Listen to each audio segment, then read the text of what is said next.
Welcome back to Just Another Melting Channel. This is the recap of Season 1 where I point out everything that I've learned thus far while taking up the hobby of melting metal and experimenting with casting. My hope is that newbies can watch this and not only learn from what I was doing, both right and wrong, but also get information that I wish I would have had to prevent making so many mistakes that at best were just not smart and at worst could have burned my garage down or horribly scarred me into looking like a mixture of Freddy Krueger and Two-Face. Now, I've thought about different ways I could make this video that wouldn't take too much time, but the truth is, taking time to explain things and understand them is important, so the sarcastic teacher of my personality is going to come out. If you're looking for an entertaining video of cool clips of crucibles being slowly lifted into a fired furnace for fantastic effect with slow motion fireballs billowing up out of a furnace as it's lit, or jiggly video game physics, go ahead and move on. This is not the video for you. Much of the information and opinion that I present in this video comes from research and reading that I've done in the Facebook group Backyard Metal Casting and Foundry Work and its sister group Ingot and Coin Casting and Metal Recycling, as well as other Facebook groups, backyardmetalcasting.com, various casting literature, Discord channels, Reddit threads, in addition to hundreds, and I mean hundreds, of melting and casting videos that I have watched over the last 2.5 years. As a disclaimer, I am not claiming to be an expert on any of this. I am just sharing the conclusions I came to after hours of reading, studying, watching, and melting. And again, I will reference the 2 videos I recommended previously from Lucas at Lundgren Braun Studios and Martin at Old Foundryman. So if you haven't watched those, give them a view and maybe learn a little bit about metal casting and a lot about each other. And I'm not sponsored, endorsed by, or supported by anyone or any channel I talk about here, nor am I sponsored by any furnace makers that I mention. These are just my thoughts and observations on my experience. Let's talk terminology. Why is terminology important? If you're going into a practice that's as established as melting and casting metal, it generally helps to use the terms that the experienced and knowledgeable casters use. Communication is a skill that seems to be disappearing due to the short-form nonsense that plagues every aspect of the internet and creeps slowly into real life. And the little details like proper wording can go a long way to preventing misunderstanding, as well as not pissing off the purist gatekeepers who feel the need to comment on every video, soda cans are a bad alloy for casting and you should just trade them to a recycling center and use that money for casting aluminum. We get it, numbnuts, okay? Did it ever occur to you that maybe people just want to melt cans for fun to get the experience? Let's review common terminology based on what I found while learning about melting and casting. A foundry is the name of the workshop containing all tools necessary for melting and casting metal. A furnace is the name of the device that we use to melt metal. It boggles my mind that people keep calling a furnace a foundry. It's not a foundry, it's not a forge, it's not a kiln. It's a furnace. I've seen at minimum 30 different videos that refer to the furnace as a foundry, a forge, or a kiln. These are different tools. You don't call a hammer a screwdriver, you don't call an anvil a blacksmith, so stop calling it a foundry. I'm talking to you, jack of trades. We melt metal and remelt it. We don't smelt metal. Smelting refers to extracting material from its ore or looking for who dealt it. PPE, short for personal protective equipment. At minimum, you should have a leather apron, a face shield, leather gloves, a respirator, and proper footwear. At maximum, you should resemble someone time traveling to the past to convince your teenage dad that you're Darth Vader. Only in silver. And without sparkling. Your crucible is the container in which you subject metals to high levels of heat for melting. Dross or slag. Dross is the solid material that floats to the top of molten metal. It's made up of metal oxides, impurities, dirt, bifilm, that kind of stuff. Slag is a liquid form of this and is usually used as a term in smelting, though I have seen it used in reference to forging as well. The slag that comes off while hammering the soft metal. In melting and casting, we refer to it as dross, and I know you're probably thinking, well, this channel calls it slag, that channel calls it slag. I saw a video from a guy who saw another video that called it slag. If you choose to do so, that's on you, but please know and understand the difference. I will be using the word dross moving forward. Metallurgy. Metallurgy is the branch of science and technology concerned with the properties of metals and their production and purification. I know absolutely nothing about metallurgy, but as you dive deeper into understanding alloys, it is probably something very important to look up. The word cast is both the present and past term. I'm going to cast something, or you should see what I cast yesterday, or I loved the cast of Jury Duty. Casted is not a word. Casting and castable are words used in this activity, but casted is not. That's probably just the 5th grade spelling bee and grammar champion of my elementary school talking, yep. Video only terms that I use. In this video, I may say the experienced or the Facebook guys to note the experienced or professional metal casters I've read or studied from in one of the aforementioned Facebook groups that are very specific and strict about the terminology they use and the practices they advocate. Now this might seem like a jab at them, but it's not. I have learned so much from these black belt metal casters. Now, if there's something I say in this video that you didn't understand or that I didn't explain well, let me know in the comments and I'll do my best to answer or get clarification. Let's get to the recap. First up, PPE and safety. I didn't get a full, complete basic PPE setup until J.A.M 12 where I melted copper for the first time. So I spent months with no leather apron, no respirator, just heavy welding gloves, thick leather boots, a face shield, and a cheap dust mask. It's not that I was trying to be unsafe, I just didn't have the budget, so I took shortcuts while trying to maintain some level of safety. I even foolishly allowed my teenage nephew to melt without proper PPE other than a face shield and a mask, and my brother did his first pour in sandals. Now I can't control what my brother does, but yeah, don't do that.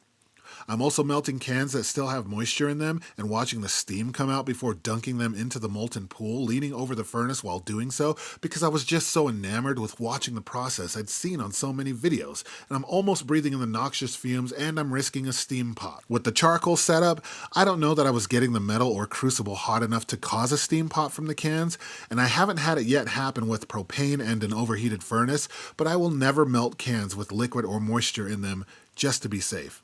Not to mention that in my experience, I feel like I get even more dross when I have to wait for residual liquid to boil off the top of the molten metal.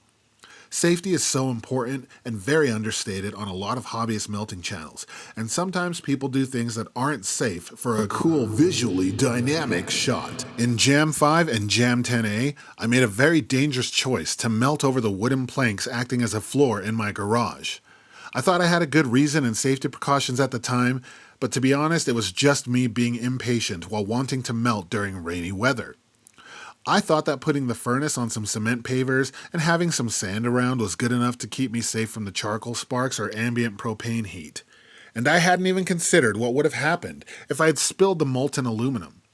I was lucky, but it was a very stupid thing to do. Take the time to plan your setup and take into account everything around the furnace, including what might get too hot because of the ambient heat, not to mention the floor in case you have metal spillage. Minimize your risk. Alright, let's talk about the furnace. I'm sure my opinion on this is going to get me some huffing and puffing from the experienced guys. When I started, I built Grant Thompson's mini metal foundry furnace, using play sand and plaster of Paris in a steel bucket. For melting using charcoal at the most basic of hobbyist levels, this furnace worked just fine. The plaster sand lining insulated and held just well enough to contain the heat of air-blown charcoal and get the interior hot enough to melt metal. The biggest pro of this furnace was the cost. At the time I made mine in 2021, I purchased everything for less than $75. Now the cons of it is that it just doesn't last long. I think I got lucky because I did 6 charcoal melts, 4 of which have videos on my channel, including J.A.M 7 that was 8 or 9 hours long, and I did 2 melts off camera using my propane burner before it broke down enough for me to have to rebuild. Lots of people in videos from the experienced guys will tell you that this is absolutely the worst build for a furnace. You'll find other videos on YouTube where they substitute vermiculite or perlite in place of the plaster or sand, and I also know that using a galvanized bucket isn't safe because of the fumes that can burn off if that steel starts to get too hot. I didn't experience this personally. In fact, the exterior label stuck to the outside and didn't even get enough heat to melt off or burn off while I was using charcoal, but you should know that it can happen. Here's my honest opinion. Think of the T-Core furnace as a game demo, where you play one level to see how you like it and get a feel for the mechanics. That's what this is. It's a starter system and it works. I used it for almost an entire year before finally getting my Devil Forge. Now there was lots of repairing and patching and remaking, but it worked for me as I saved money and gained XP in melting and casting. It's the kind of furnace you make if you want to try it out without investing too much time or money. Now, I've seen people talk about the potential for steam explosions because of the sandplaster mixed and moisture content, but I melted copper in this with a propane burner and I didn't experience that. And if you're only using it for charcoal to fire your furnace, that might be even less likely. That doesn't mean it won't happen, but it hasn't happened to me. And I'm grateful for this furnace build because it gave me a chance to start in a manner that I could build and understand, so I'm never going to knock it for what it is. Just know that a lot of experienced Foundry veterans have as much respect for this build as I do for raisins. If you want to build your own furnace to more of the approved standards and have it customized to your melting and casting needs in terms of size and volume, do your research. There are a lot of factors to consider between the furnace lining like the ceramic fiber blanket as insulation, rigidizer, heat face and refractory cement, the type of burner, and the overall size. I won't give any thoughts on this as I'm still planning in my own attempt to build a furnace from a 20-pound propane tank. But do your homework and ask the people with real experience, and don't depend on channels that are reminiscent of that 5-minute crafts garbage. Now, as metal melting and casting has become more prevalent on YouTube in the last few years for hobbyists and stackers and scrappers, there are a lot of companies out there making affordable and ready-made furnaces for hobbyists to buy and just jump right in. You're already familiar with Devil Forge, but there are a lot of other companies that make similar products for less cost. I've seen some low-end ones go for as cheap as $200, but you get what you pay for. So make sure you do your research before purchasing them. Find videos where others have used and reviewed them. Pay attention to their burners and their insulation. I've seen some where the burners don't seem to be very good quality and don't even work, and I've seen some that are very cheaply constructed and not well insulated, causing dangerous ambient heat conditions with the steel shell itself. Lucas and Martin talked about cans and alloys and swarf and etc. already in their videos, so I'll be brief. This is just an opinion, but I don't think there's anything wrong with melting cans for your first few times, especially if you're not sure whether this is a hobby you want to get into. You probably already have a lot of them laying around anyways, so it's easy enough to try out for your first time. But just know that it's going to be a lot of work when you start. I use a method where I melt a small ingot to form a pool of aluminum, and then I dunk the can into that pool, which I learned from an old Paul's Garage video. If you don't have a starter ingot, it will take around 10 to 15 cans to get a small pool going, and you'll start off with all the oxidation and burned paint and burned plastic liner sitting at the bottom of your crucible with the aluminum building up underneath it. Here's a tip. Don't push them super fast into the molten pool. Otherwise, you're just shoving air into the liquid metal, which causes oxidation, leading to more dross. On the other hand, if you don't push it down fast enough, you're going to lose the whole can to oxidation from the atmosphere of the furnace anyways. It's hard to do this with proper timing, and you're going to get a lot of dross no matter what because of that liner and the paint and other impurities. But in my year-long experience of melting cans, this dunking method helps get the most out of it if done right. If you plan on really melting metal for casting and machining purposes, you have to invest in a proper crucible. In this case, I mean at least a basic clay graphite crucible that's available on eBay or Amazon. Now, I have no experience with the salamander crucibles that come highly recommended by the Facebook guys, so I won't really talk about them other than saying that based on what I've read, their cost justifies the purchase. They are top tier and they can last a very long time. I started off using a steel camping cup as my first crucible in the first few melts I did because, again, my budget, my limited resources, and even videos I had seen on YouTube. I even stupidly tried using an old enamelware cup on J.A.M 4 just to see if it could be done. I don't advocate the use of steel crucibles like soup cans, camping cups, and the like, but I do understand that especially when you're first starting out, that might be all you have available to try this. Sometimes your finances won't allow you to be able to buy a clay graphite crucible online. But you should, at the very least, educate yourself on the potential safety issues that come with using them, as well as regarding the metallurgy of steel contaminating your melted metal as your aluminum and the high furnace heat starts to wear it down. Understand the limits of what a steel crucible can melt, and if you plan on melting different metals, get a different crucible for each metal, for aluminum, for brass, for copper, etc. Don't mix them unless you're planning on experimenting and learning about alloying. You can't talk about crucibles and furnaces without the subject of lifting tongs coming up, and the continuing need to post, "Oi, you shouldn't use chan locks to lift your crucible, mate. Get and make yourself a proper pair of lifting tongs, lad," on every video ever. Martin and Lucas both already talked about it in their videos, so I'll just say that I get why people do lift with chan locks. Whether because they see it on videos and think it's okay, which is a high risk with copper and brass and larger crucibles, or because they lack the money to buy any, or they lack the skills, knowledge, or confidence to make them. I'm guilty of this as well. I have several videos where I was lifting my crucible with chan locks and salad tongs. It's not safe. Lucas points out why. I get it. I'm guilty of it, but it's not safe. I have seen some of the experienced guys who state they don't find it to be as big of a deal with smaller crucibles, but if you're going large crucible and heavy metal, chan locks or those blacksmith tongs that companies send with their furnaces are not ideal. Now, I made lifting tongs using a YouTube instructional video, fastening the cradle to the scissors with a nut and a bolt. If you do this, be careful, because if the bolt head is too large, that's the part that's going to be in contact with the crucible when it's radiating all that heat and lifting up all that metal. Your cradle won't even make contact with the crucible, which puts all the stress of the grip, weight, and lift to those two little points on either side of the crucible. I tried to shortcut this by bending my cradle arms in more and even grinding down some of the bolt to prevent it from making as much contact with the crucible.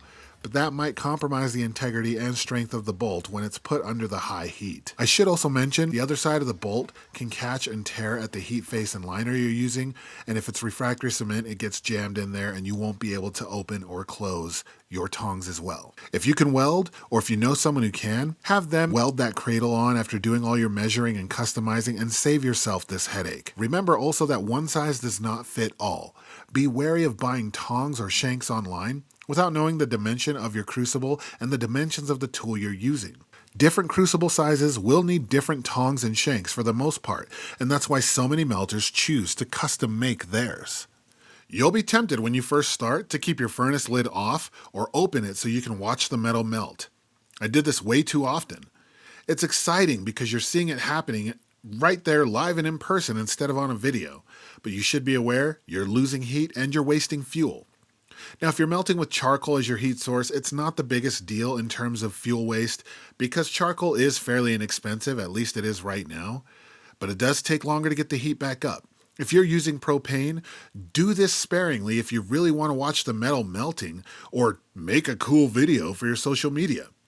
If you're melting cans in a homemade furnace, aka you're playing the game demo, consider trying to make your exhaust port in the lid big enough to push the cans through so you can dunk the cans while maintaining the heat. There's a lot of information and math and science regarding the energy you expend to the heat in the furnace versus the amount of heat the furnace maintains during melting and how your exhaust port figures it. I'm not smart enough to understand this stuff, much less try to explain it here. So consider doing your own research on it. And if you plan on trying to shortcut this with an improvised device to conserve heat, make sure the device that you're using won't melt. Now, I'd seen on multiple videos back when I first started that using Morton light salt as a flux was a surefire way to improve the flow of your metal, particularly among soda can melters. I even advocated for this in one of my videos based on my very limited experience. But like Lucas said in regards to borax, it doesn't change the metallurgy. Every bit of research that I have done on using salt as a flux shows that at best, all you're really doing is melting a layer of protection on top of your molten metal to help prevent the furnace atmosphere from oxidizing your metal. And at worst, you're corroding your crucible faster. I have no experience using borax and copper melts, so I won't talk about that here. In my experience, the salt does seem like it makes the dross stick less to the metal. But I admit that could be something else happening that I don't understand. I don't really have a controlled way to test this, but I'd love to try someday if I can ever afford an electric tabletop furnace. Either way, I still use Morton light salt as a shield from oxidation in my molten aluminum, and then I skim it off before I pour. I don't really have a lot of experience or knowledge in regards to flux, and most of my research says that at a hobbyist level, fluxing and degassing, it's not really necessary. So definitely research this subject if it interests you. And finally, casting metal. Now look, there's a lot of different ways to do metal casting. I have no experience with lost foam or investment casting or investment vacuum casting, wax chasing, lost PLA, all those kinds of things. The only things I'm going to talk to you about is my experience with pouring ingots and sand casting. The experienced guys are going to make fun of people who like to pour ingots and stack and make treasure. I don't really care. I think it's a cool activity. When you pour ingots though, whether it's for a treasure stack or because you have excess metal left over after a casting, here's what you need to look out for. When I started out, I kept trying to pour ingots from too far away from the ingot tray or the muffin tin. That was the biggest problem I had. Again, I was emulating bad practices that I'd seen on other videos, and it wasn't until I discovered Perry from the YouTube channel SW Dweeb around the time that I filmed J.A.M 10B that I realized, oh my gosh, this is what I'm doing wrong. I was pouring too far away from my target. My crucible was up way too high, and once I realized that, my pouring improved tremendously. It seems like common sense now, but I was so excited to be doing this, I wasn't even paying attention to that little detail. Elevate your ingot mold, get the crucible lip down to the same level, and then tilt it up for a smooth and even pour. That's all there is to it. And while I know it looks cool to move your crucible side to side along the length of your ingot tray during a pour, I do wonder if this causes turbulence in the metal, which leads to air entrainment in the ingot, which increases porosity when you polish it. Now I have these pouring tongs that I got for my birthday back in 2021. They work, but they are a little bit too bulky for trying to pour close to my homemade flask while I'm sand casting. I am in the process of trying to make a pouring shank, but it is difficult because, well, I suck at this. Martin is absolutely right about the grip issue with this style of tongs. There have been multiple times off camera where I was pouring for a cast or an ingot, and because my grip on the tongs slipped, I almost dropped the crucible and spilled some of my metal. You can compensate for this by gripping the tongs further up if your hands are big enough or the tongs are small enough, but then you're really close to the ambient heat of the crucible, and it gets hot faster than a soldier on leave in a strip club with no AC, so be aware of that. I thought about talking about what I learned about sandcasting, but honestly, if you really want to learn about it, do what I did. Go watch SW Dweeb's series, Learning to Cast Metal. He explains it better than I could ever hope for, and it sets a good foundation for learning more. I will tell you though that my first attempt to cast a Mandalorian Beskar prop on J.A.M 13 had the good intentions in trying to apply the principles he taught in his series, but man, I look at that video now, this is not the way. From the bold bottom in my pouring basin causing minor splash out, my improvised sprue being too large to keep full, the wide peen end on my improvised sand rammer that was ramming sand laterally, and the improper sand ramming practices I saw continuing through my videos, the terrible ridge from the basin to the sprue, the list goes on. Again, I think I got lucky more than anything with that cast, but I recognized the mistakes I was making, and that's what's important. I'll talk about my observations and finds regarding sand ramming and the pouring basin and the ridge in a different video, as I'm still experimenting and improving my technique while I'm streaming on Twitch. Shameless plug. The best advice that I can give to any newbie to this, don't rush into everything the way that I did. Make sure that you invest in proper PPE. Minimize the shortcuts that you take while you do this, and be willing to invest money into getting the proper materials for this hobby. I know that money is a big reason that people take a lot of shortcuts, but there's a fine line between improvising and ingenuity and dangerous practices. And while there are shortcuts that will get you to where you want to go, you might get burned along the way. Always ask questions, even if you think they might be stupid. There is so much information, good and bad, related to melting and metal casting.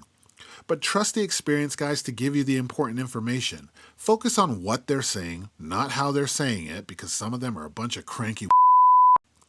And remember, just because it worked for somebody on YouTube doesn't mean it's necessarily safe or proper to do so. And if you aren't sure, ask questions. It's a guarantee that someone with proper knowledge will come into a comment section to make corrections. It'll give you a chance to get multiple viewpoints and experiences and draw your own conclusions based on that information. And there is a lot of literature out there for melting. Some of it can be confusing or overwhelming, so find what you're looking for and focus on that one thing so you can achieve your goal. If you have any tips, tricks, or advice, leave a comment. I welcome help from myself and others. Just don't be a smeg about it. This has been the Season 1 recap. Thanks for watching. Let me know what you thought of the video. Leave a like, subscribe if you want, and hit that bell like a hammer at a carnival if you want to be notified of the next video. Be a good human, stay safe, and I'll see you on the next video.